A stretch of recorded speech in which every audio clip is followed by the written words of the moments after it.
મારે આ વાર્તા વિષયક નથી, પણ એક કીર્તન વિષયક પૂછવું છે તમને, તો પૂછું? હા, બોલો.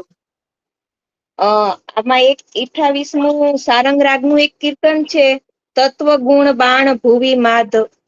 ઈ કીર્તનમાં સમજાતું નથી કઈ શું વસ્તુ છે ઈ. મહાપ્રભુજીની જન્મ કુંડલી છે.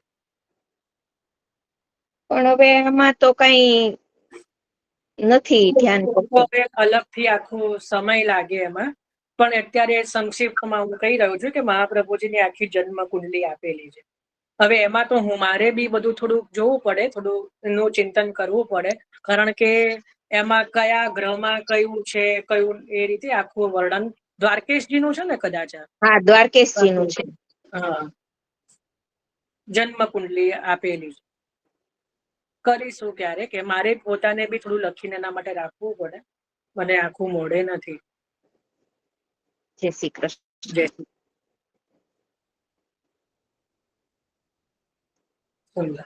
ચલો, મને એક પ્રશ્નનો જવાબ આપો. અચ્છા, બીજા કોઈના પ્રશ્ન છે? આ ભાવનાબેન, વર્ષાબેન, હંસાબેન, ખબર? હા, જય શ્રી કૃષ્ણ. જયભાઈ, આસુર વ્યામો લીલા મહાપ્રભુજીએ ગંગાજીમાં કરી, તો પછી આ ગિરિરાજજી ઉપર જે સ્થળ છે બાજુમાં, તો એ કેવી રીતે? એટલે શું ગિરિરાજજી ઉપર કયું સ્થળ? ગિરિરાજજી પર તળેટીમાં છે ને, કે ન્યા આસુર વ્યામો લીલા કરીને. એ તો તુલસી ક્યારા હશે, એ તો તુલસી ક્યારાની વાત કરું. આપણે સુંદર શિલાથી આગળ ત્યાં ગુસાઈજી નું સ્થળ. ગુસાઈજીની છે ને, આ બાજુ મહાપ્રભુજીને બતાવે છે. ખોટી વાત છે નહીં ને? હા, ચલો નીલાબેન. હું બોલું? એક મિનિટ, હું બચ્ચા એ જે કહેવા માંગે છે ને, એ ગણપતિ શિલા તેજ કુંજ જે ગયો ત્યાં. અચ્છા, મહાપ્રભુજીનો તેજ પણ એ પણ ખોટી વાત છે. એવું કઈ વર્ણન મળતું નથી. હવે બતાવતા હોય તો અલગ વસ્તુ. નીલા. જય શ્રી કૃષ્ણ. જયભાઈ, મને આરતી વિશે પૂછવું હતું કે હવેલીમાં જ્યારે આરતી થાય છે ને, ત્યારે શું ક્રમ હોય? આપણે વૈષ્ણવોએ કઈ આરતી ગવાય કે ખાલી નમસ્કાર, મતલબ વંદનની મુદ્રામાં હાથ જોડવાના હોય કે શું કરવાનું હોય, ખબર નથી. એટલે ઘરે આરતીમાં શું કરવું આરતીની જગ્યાએ, એવું કહો છો? જે આરતીની જગ્યાએ છે ને, ઘણી બધી હવેલીઓમાં અમે પેલું જયકાના કાળા એ આરતી બોલીએ છીએ. એ બોલાય સવારે નહીં ને? એ તો બોલાય, એ ના નહીં બોલાય ને? હા, એટલે શું કરવાનું હોય એમ એકચ્યુઅલી? આપણે ત્યાં તો ખરેખર ઘણા લોકો પછી યમુનાજીની આરતી બોલતા હોય છે, પણ એ બધો એવો ક્રમ નથી.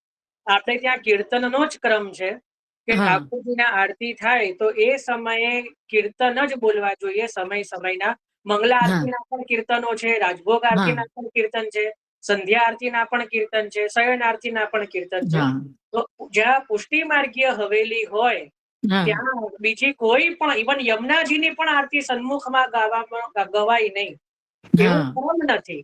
ક્રમ બધા ગાય પછી પેલું મંગળામાં આ દયારામભાઈ ની જ છે કે આરતી શ્રીનાથજીની મંગળા પ્રભુ, પણ એ ગાવા એ સન્મુખમાં ગાવાનો ક્રમ નથી. એ ન ગાવું જોઈએ. એના જગ્યાએ કીર્તનનો જ ક્રમ લેવો જોઈએ. સાચો ક્રમ તો કીર્તનનો જ. હા, બસ એ જાણું.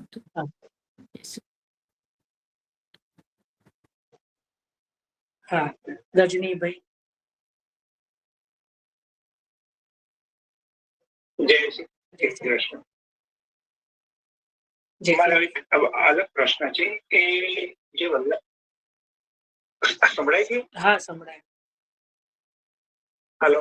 હા, સંભળાય છે, સંભળાય છે. પ્રશ્ન એ છે કે જે બાળક ભૂતલ પર બિરાજતા હોય એના ચિત્ર જે આપણે ત્યાં હોય તો આપણે એમને ચરણ સ્પર્શ કરી શકીએ કે ના કરી શકીએ? ના, ન કરી શકે. ચિત્રજી ન કરી શકે. એવો ક્રમ નથી.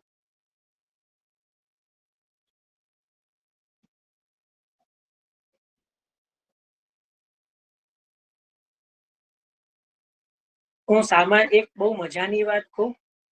આમ તો હવે તે બધા ક્રમ રહે નથી. પહેલા તો પોતાના માતા પિતાને પણ રોજ પગે લાગવાનો ક્રમ હતો, પણ જો માતા પિતા હયાત હોય મતલબ, તો એમના પણ ફોટાને કે ચિત્રને પગે લગાતું નહોતું.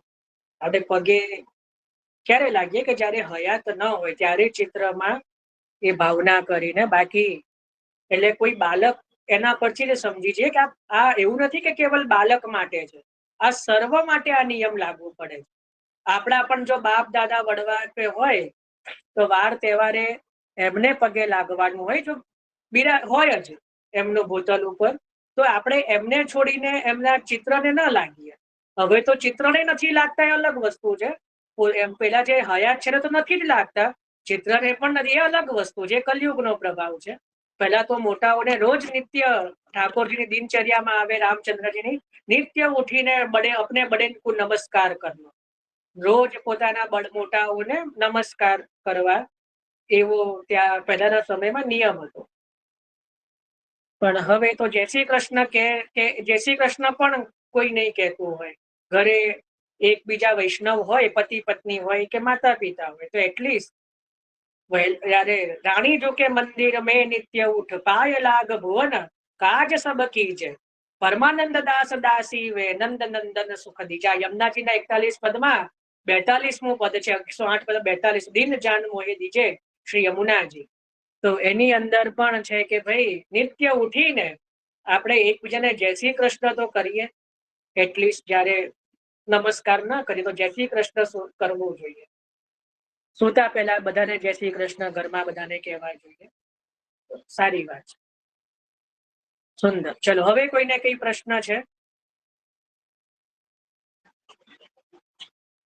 નહીતર એક પ્રશ્ન હું પૂછું છું, જવાબ આપજો. જેને ખબર હોય હેન્ડ રેઝ કરજો. આજ બીજા બધાને હેન્ડ ડાઉન કરી દો જો પ્રશ્ન ના હોય.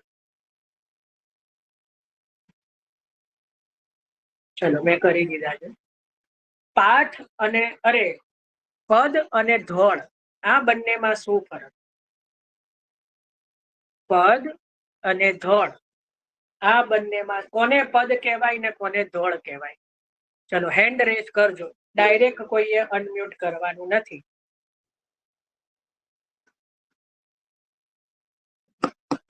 દેવને છેલ્લે મૂકો, આપે સૌથી પહેલા કર્યો છે પણ છેલ્લો.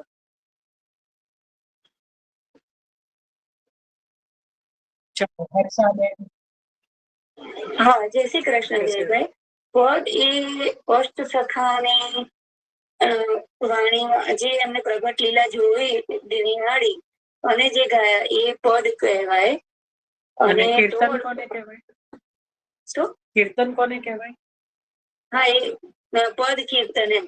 અને ધોળ જે ગુજરાતીમાં જે ગવાય, મને શ્યોર નથી પણ મને આવો ખ્યાલ છે. બરાબર. ચલો, રજનીભાઈ. કેમ બધાના હેન્ડ ડાઉન થઈ ગયા? આજ જવાબ હતો બધાનો. રજનીભાઈ. લગભગ આજ છે કે જે અષ્ટસખાની વાણી છે એને આપણે પદ કહીએ છીએ. કોઈ પદ લો એમ કે તમારે કોઈ પદ લો એમ કે અષ્ટસખાની વાણી નહોતી છે તે વખતે. અને હા, અને ધોળ છે એ બરાબર. દેવ આજ જવાબ છે કે હંસાબેન? જય શ્રી કૃષ્ણ જયભાઈ. જે અષ્ટસખાને જેવી જાતિ થઈ ને એવા જે કીર્તન કર્યા એ પદ અષ્ટકીર્તન, અને ઓલી તો કવિઓની જે સામાન્ય કલ્પના એ ધોળ એ ઝીલણિયા જેવું ટૂંકમાં. અનિલભાઈ. સોરી બેન. જય શ્રી કૃષ્ણ. મારે બસ આજ કેવું હતું કે જે દેખાણું ઈ ગાયું એનું નામ પદ, અને અષ્ટસખા અને તાદસી વૈષ્ણવ બધાએ ગાયા છે. અને ઓલા આપણે સામાન્ય ગુજરાતી ભાષામાં લોકગીત ટાઈપનું એમ. ના, એટલે આમાં બધાનો જવાબ સાચો છે, પણ એક વસ્તુ જેમ તો દયારામભાઈએ કોઈ ગજ ભાષામાં નથી ગાયા, ગુજરાતીમાં જ ગાયા છે. પણ આપના જે છે એ ધોળ છે, એટલે અહીંયા એવું આપણે નથી લેતા કે ભાઈ મતલબ જેને અનુભવ થયો અને ગાયું એટલે ગુજરાતીમાં પણ ગઈ શકે એવું નથી. દયારામભાઈએ ગુજરાતીમાં જ રચ્યા છે.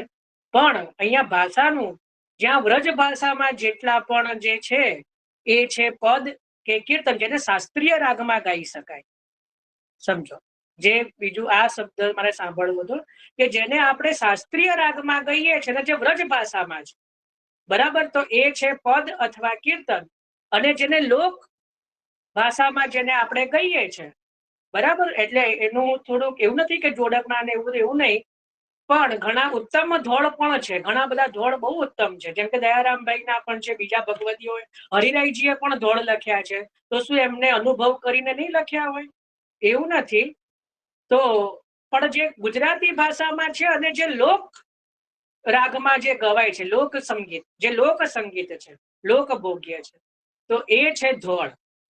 બરાબર ને? હવે સમજ પડી ને કે જે વ્રજ ભાષામાં જે આપણે જે છે અને જેને શાસ્ત્રીય રાગમાં જેને આપણે કે સારંગ, દેવગંધાર, બિલાવલ, આસાવરી, તો આ બધા શાસ્ત્રીય રાગ છે. બરાબર ને? તો એ શું છે? પદ કે કીર્તન. બરાબર. એટલે અત્યારે આપણે શું બોલતો હોઈએ? ધોળ પદ લઈએ. ધોળ પદ એવો શબ્દ છે. ધોળ જુદું છે, પદ જુદું છે.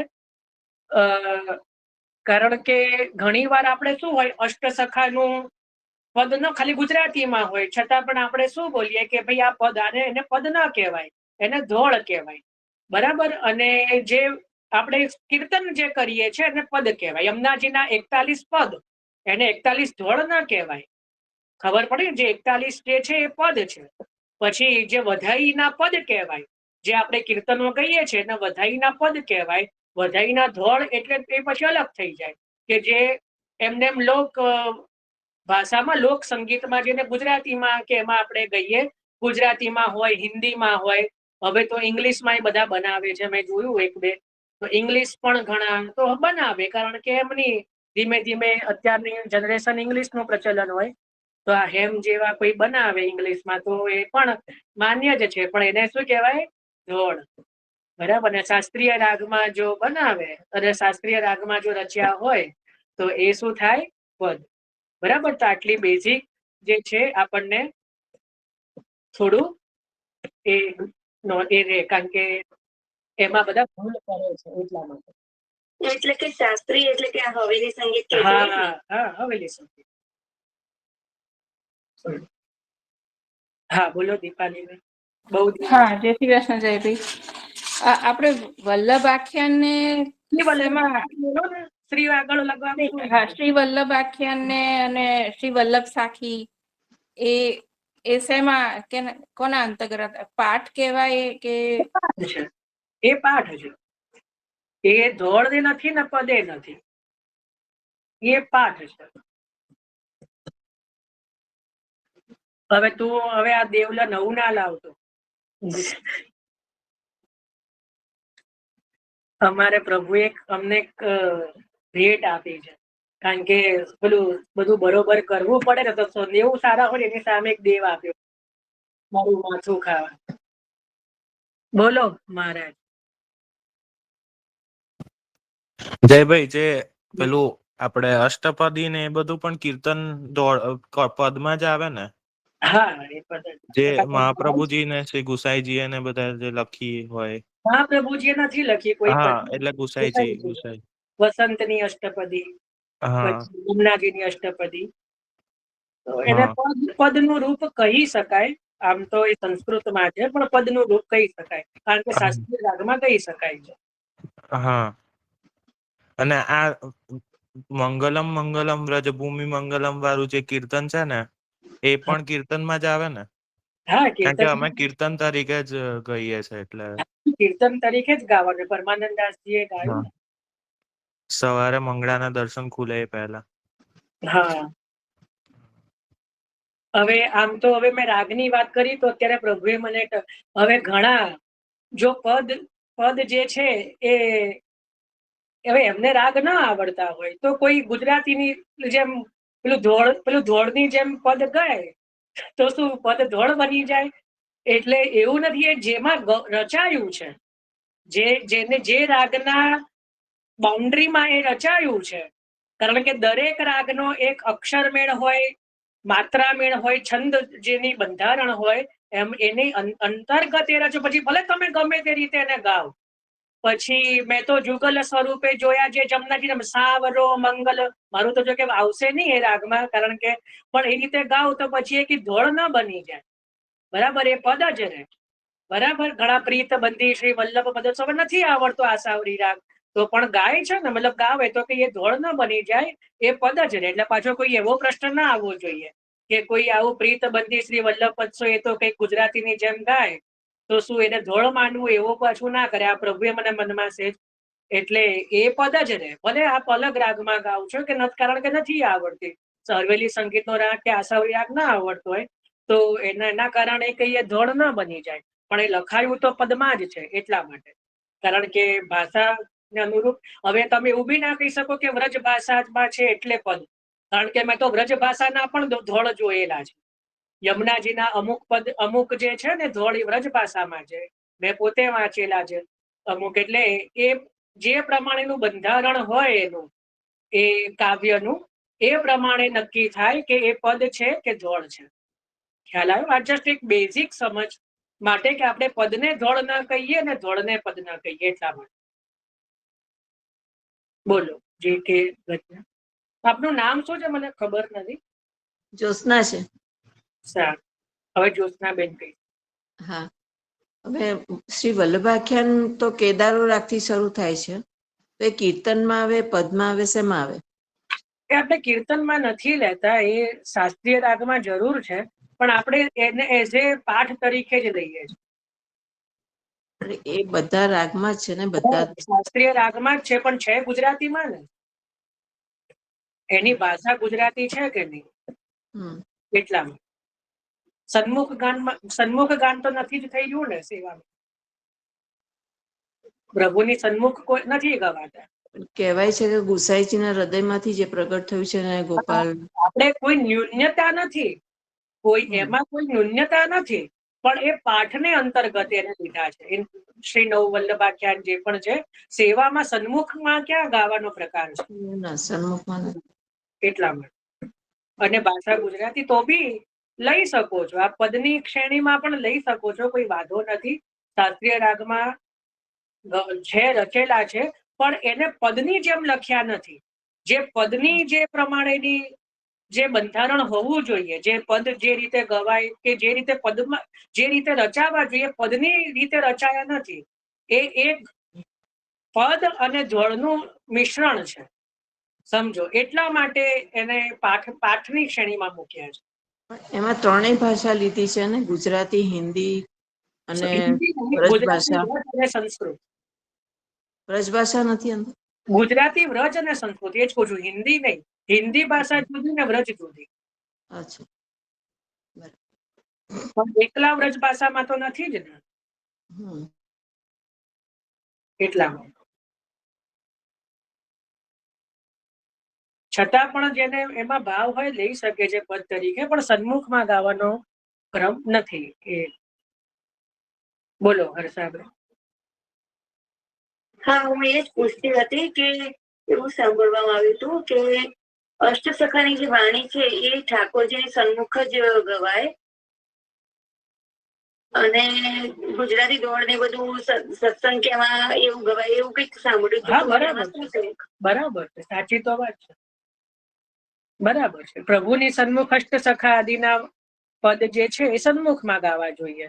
અને જે બીજા બધા ધોલ આદિ જે હોય ને, એમાંય હું તો એ જ કહું છું કે એમાં પણ ધોલમાં ઉત્તમ ભગવદીઓ હરિરાયજીએ રચ્યા છે, દયારામભાઈ એના લખેલા છે, પછી અમુક શ્રી વલ્લભકુલના બાળકોના છે, એના ગાવાનો કારો. કારણ કે પછી ધોલમાં એટલું બધું હવે એની અંદર વેરાયટીઓ આવી ગઈ છે કે જેમાં પુષ્ટિ ભાવો હોતા નથી. મેં બતાવ્યા હતા ને એક બે, એટલે ત્યાં પછી થોડુંક સ્તર નીચે જતું રહે છે.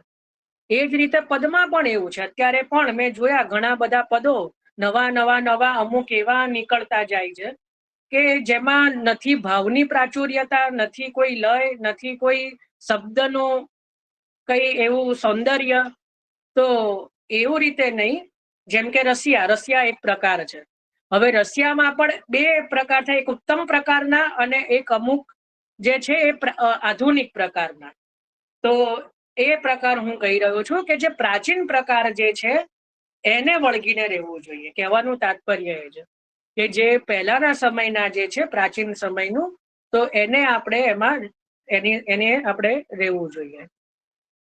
તો સાચી વાત છે, જે પદ જે છે સન્મુખમાં ગવાય અને ધોળ જે છે અનોસરમાં ગવાય છે.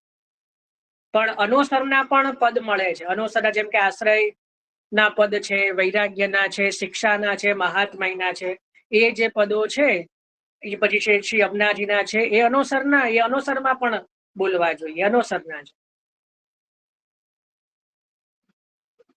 ચલો જ્યોત્સનાબેન. ચલો થઈ ગયો, 11 વાગી ગયા છે. જ્યોત્સનાબેન, ધર્મિષ્ઠાબેન, ચલો જલ્દી.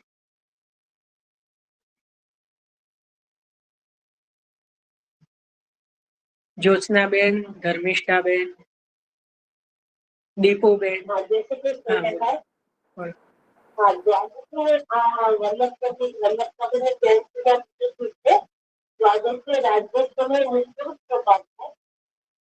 आवाज नहीं आ रही है क्या?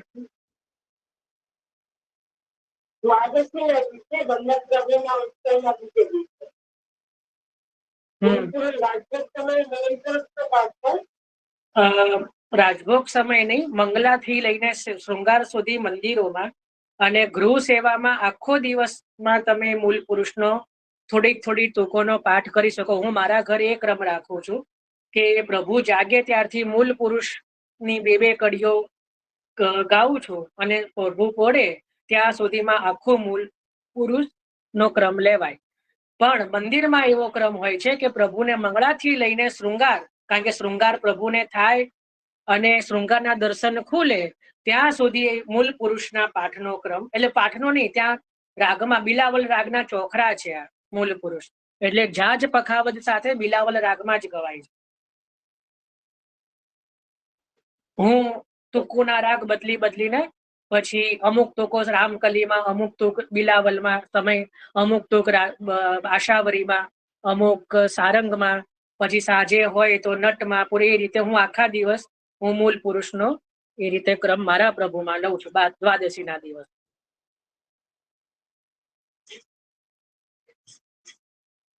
ચલો દીપુબેન. હા, જય શ્રી કૃષ્ણ જયભાઈ. હું ચોકડા વિશે જ પૂછ્યું. ચોકડાના પદ એટલે શું એ મને નહોતો ખ્યાલ. ચોકડા એટલે એક રાગનો એ પ્રકાર છે કે જેમાં ચલતી 1-2 જે તુકો છે એ તાલમાં આવે ને પછી ચલતી આવે, એટલે એ જે ચલતી અને તાલ જ્યારે એક સાથે ચાલે એને કહેવાય ચોકડા. કેમ કે મહાપ્રભુજીની વધાઈમાં આવે છે ને ચોકડાના પદો, એટલે મેં કીર્તન બુકમાં છે, આવે હિંડોળામાં પણ આવે, ઘણી બધી જગ્યાએ ચોકડા આવે છે. તો એમાં ચલતી અને ઇવન જન્માષ્ટમીમાં ચોકડા છે. હા, એ ચોકડા એટલે વચ્ચે ચલતી આવે અને પછી તાલ આવે, એને ચોકડા કહેવાય. જય શ્રી કૃષ્ણ. જય શ્રી કૃષ્ણ. જ્યોત્સનાબેન. હા, જયભાઈ કૃષ્ણ. આપણે રાત્રે સુતા હોય ત્યારે સર્વોત્તમ અને યજ્ઞ મોઢામાં આવી જતું હોય તો એ પાઠ કરી શકાય? જો આમાં છે ને બહુ સુંદર પ્રશ્ન છે, ખરેખર ધન્યવાદ છે. 2 પ્રકાર છે. આપ મ્યુટ કરો ને, મારો અવાજ પેલો એ થશે. જો બહુ સુંદર પ્રશ્ન છે, ઘણા બધા વૈષ્ણવ પૂછતા છે. હવે 2 પ્રકારનો ભાવ છે આમાં. યમુનાષ્ટક અને સર્વોત્તમ એ સ્વરૂપાત્મક છે, એવું પ્રાચીન બાળકો અને ભગવદીઓ કહેતા. સ્વરૂપાત્મક એટલે સ્વરૂપ જ છે, સમજો. યમુનાષ્ટકમ અને શ્રી સર્વોત્તમજી બંને સ્વરૂપ જ છે, શ્રી યમુનાજીનું અને સર્વોત્તમજી શ્રી મહાપ્રભુજી ગોસાઈજીનું. તો જેમ આપણે સ્વરૂપને શ્રમ ન આપીએ, કારણ કે પાઠ બોલીએ ત્યારે આપણે યમુનાજીના પદમાં જ આવે છે કે જિનકે ગુણ સુનન કો લાલગીરી ધરણ પિયા આયસન મુખતા કે બિરાજે. પ્રભુને આ બધા જે સ્તોત્ર છે એ મહાપ્રભુજીની વાણી, શ્રી ગુસાઈજીની વાણી એટલી બધી પ્રતાપવાન છે કે એનો જે પાઠ કરે ત્યારે પ્રભુ અવશ્ય સાંભળવા પધારે છે. આપને અનુભવ થાય ન થાય એ અલગ વસ્તુ છે, આપણને કોઈને થાય ન થાય, પણ પ્રભુ અવશ્ય ત્યાં પધારે છે. એટલે 2 એમાં એવું છે કે આપણે ક્યારેક અશુદ્ધ અવસ્થામાં હોઈએ, ગમે તેવી જગ્યાએ હોઈએ, ક્યાં તો સૂતા હોઈએ, તો એને મનમાં એનો પાઠ કરવો જોઈએ, મનમાં, હોઠ પપડાયા વગર. કારણ કે મન સદા શુદ્ધ છે. આપણું તન અશુદ્ધ હોય પણ મન સદા શુદ્ધ છે. મનને કોઈ શુદ્ધતા અશુદ્ધતા નડતી નથી. એટલે ચરણામૃત લઈ લઈએ એટલે મન તો શુદ્ધ જ રહે છે. એટલે મનમાં એનું ઉચ્ચારણ કરવું જોઈએ. એનો હોઠ પકડાઈને પાઠ બને ત્યાં સુધી ટાળવો જોઈએ. બરાબર, બને ન જ કરવો જોઈએ. હું તો એની જ ફેવરમાં છું કે ન કરવો જોઈએ. મનમાં ચિંતન કરો. એવી ટેવ કરી દો કે આપ મનમાં એનો જપ કરો. સમજે ને? જપ એટલે મનમાં એનો પાઠ કરો. તો એવો પ્રકાર કરો તો ઉત્તમ છે. એ ઉત્તમ પક્ષ છે. અને બીજું એવું છે, ઘણા એવું કે અમારે તો ટેવ પડી ગઈ છે. તો આપને જો હવે એવી ટેવ પડી ગઈ છે તો હવે અલગ વસ્તુ છે. તો એ પ્રભુ ઈચ્છા માની લેવી જોઈએ કે ભાઈ પ્રભુની જ ઈચ્છા છે કે હું કરું. પણ તેમ છતાં પણ આ જે સ્તોત્રની ઉત્તમતા એટલી બધી છે કે પ્રયત્ન એવો કરવો જોઈએ કે એને અમુક સમયે એનું ઉચ્ચારણ ન કરવું જોઈએ. આપણે જયારે અશુદ્ધ અવસ્થામાં હોઈએ કે એવી અવસ્થામાં હોઈએ કે આપણને પોતાને એવું લાગે કે અત્યારે પ્રભુ અહીંયા એવી રીતે પધારે, આપણને આવી રીતે જુએ તો કેમ સારું લાગે. તો એ રીતે આપણે મનમાં એનો જે છે એનું કરવું. મનમાં પ્રભુ પધારે, મનમાં તો સદાય પ્રભુ બિરાજે જ છે. એટલે મનમાં એનું જે છે એ પાઠનો ક્રમ રાખવો જોઈએ. બરાબર, ઇતિ મેં મતી. અને આવું મેં પ્રાચીન બાળકોના વચનામૃતમાં ને એમાં પણ જોયું છે. આ જ રીત જોઈ છે. હા, બરાબર. બોલી રહી છું તો મનમાં છે, ઉચ્ચાર નથી થતો. હા, પણ હોઠ ફફડવા ન જોઈએ.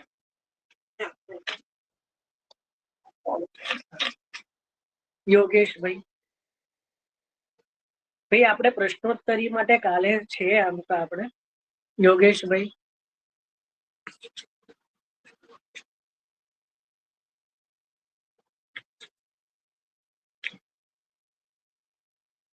વાત કીર્તનની જ હતી. હા બોલો. ઓકે જી, બસ આપે સમાધાન કર્યું. કીર્તન પર જે દોડ એની હતી ને, હા, એની વાત હતી. આર્યાની. અચ્છા. સરલાબેન, જય શ્રી કૃષ્ણ ભાઈ. આ બાધક હોય ત્યારે મનમાં આ પાઠ કરાય બધાય?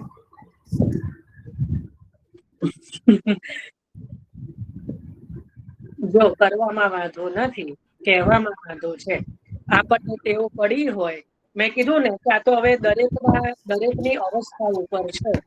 જેને કોનું વ્યસન છે એ તો હવે આપણને એના વગર ન ચાલતું હોય તો મનમાં કરવું, ચાલતું હોય તો ન કરવું. એમના આપણે કદાચ મનમાં આવી જાય તો કઈ વાંધો નહીં. હવે મનમાં તો આપણે ઘણું બધું આવતું હોય બધા માટે. તો આપણે ક્યાં બધું બહાર પ્રગટ કરીએ છીએ? આપણને ઘણાને જોઈ ઘણું બધું મનમાં આવે.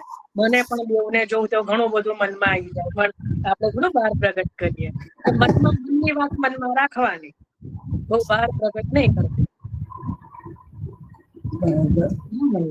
શ્રી કૃષ્ણ.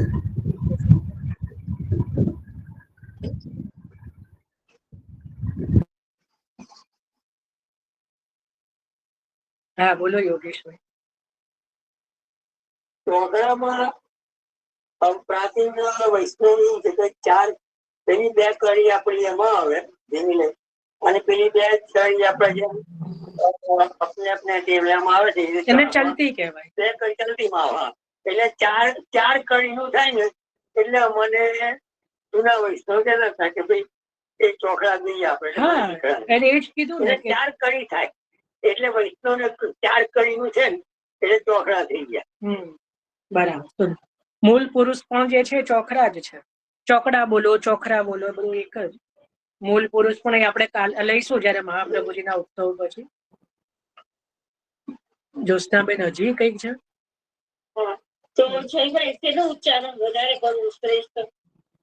એટલે તમે કહ્યું સર્વોત્તમ ને યમુનાજી છે, યમુના. હા, તો એનો ઉચ્ચાર બને ત્યાં સુધી ટાળવો. રાત્રે કઈ તો જોવે જ છે આપણને. એમ જોઈએ છે તો આપી દઉં. અને એ બી મહાપ્રભુજીના શબ્દમાં આપો. નવરત્નનો પાઠ કરો છો? નવરત્ન. હા, એ કરું. હા, એની અંદર એ શેના માટે છે એ નવરત્ન? નવરત્ન છે એ પ્રભુની આપણને સન્મુખ ખેંચવા માટેનો પાઠ છે. વાંધો નહીં. એની અંદર છેલ્લી પંક્તિ છે, વદત ભીરેવ સતતમ શ્રી કૃષ્ણ શરણમ મમ. મહાપ્રભુજીનો આજ્ઞા છે, નિરંતર શ્રી કૃષ્ણ શરણમ મમ નું ઉચ્ચારણ કરતા રહો. એટલે અષ્ટાક્ષર જ બોલવું એમ છે ને? અષ્ટાક્ષર ની અંદર બધું જ આવી ગયું. જેમ કે કીધું હતું ને કે શ્રીનાથજીના સ્વરૂપની અંદર ક્યારેક 7 સ્વરૂપના દર્શન કરાવીશ કે જુઓ, અહીંયા નવનીત પ્રિયાજી, અહીંયા મથુરાનાથજી, અહીંયા વિઠ્ઠલનાથજી, અહીંયા દ્વારિકાનાથ. જે રીતે શ્રી કૃષ્ણ શરણમ મમ ની અંદર આજે એક રહસ્ય કહી દઉં. આ 7 નિધિ સ્વરૂપો કહો કે 7 બાલકો કહો, શ્રી મહાપ્રભુજી તો મુખ્ય છે. શ્રી ગુસાઈજી અને 7 બાલકો કેટલા થયા? 8. શ્રી નવનીત પ્રિયાજી અને 7 નિધિ કેટલા થયા? 8. 4 સ્વામિનીજીઓ અને એમના મુખ્ય જે સખી હોય, કારણ કે હંમેશા પહેલાના સમયમાં સ્ત્રી એ જે હોય એની સાથે એક સખી હોય જ, ક્યારે સ્ત્રી એકલા ના હોય. બરાબર? તો એ રીતે જે સ્વામિનીજી સાથે જેમ લલિતાજી, એવી રીતે ચંદ્રાવલીજી સાથે મનોરમાજી, એ હું હવે બધા તો ભાવ પ્રગટ નહીં કરું. તો એ રીતે 8 જે છે એ સ્વામિનીજીઓ પણ આવી ગયા. અષ્ટાક્ષરની અંદર બધું જ આવી ગયું. બરાબર? એનાથી ન્યારું જે પણ આપણે જેમ વેદો જે છે એનું બીજ શું, કદાચ કોઈને ખબર ન હોય તો કહું, ગાયત્રી. ગાયત્રી મંત્રમાંથી 4 વેદ પ્રગટ થયા. એ રીતે પુષ્ટિ માર્ગની અંદર જેટલું પણ સાહિત્ય છે, જેટલા પણ સ્તોત્ર છે, એ બધાના પ્રાગટ્યનું બીજ શું? કારણ કે બીજમાંથી આખું વૃક્ષ ફલ ફલિત થાય ને, ફલ ફલિત હોય, તો એ બધાનું બીજ અષ્ટાક્ષર છે. બરાબર? એટલે અષ્ટાક્ષર ની અંદર એટલે ઘણા કે અષ્ટાક્ષર કરીને હવે બીજું કંઈક જોઈએ, તો કોઈને વૃક્ષ થડ ગમે, કોઈને પત્તા ગમે. જો કે પુષ્ટિ માર્ગમાં તો બધું રસરૂપ છે, પણ મૂળ બીજ જે છે અષ્ટાક્ષર છે. એટલા જ માટે અષ્ટાક્ષરને નામ સેવા કહેવામાં આવે છે. આપણે ત્યાં શું સ્વરૂપ સેવા અને નામ સેવા. કોઈને સ્વરૂપ સેવાનો અનુકૂળતા ન હોય તો મહાપ્રભુજી ગુસાઈજીએ એને શું કીધું કે તું નિરંતર જેટલું બને એટલું અષ્ટાક્ષર કર, કારણ કે અષ્ટાક્ષર કોઈ મંત્ર નથી, એ તો નામ સેવા છે.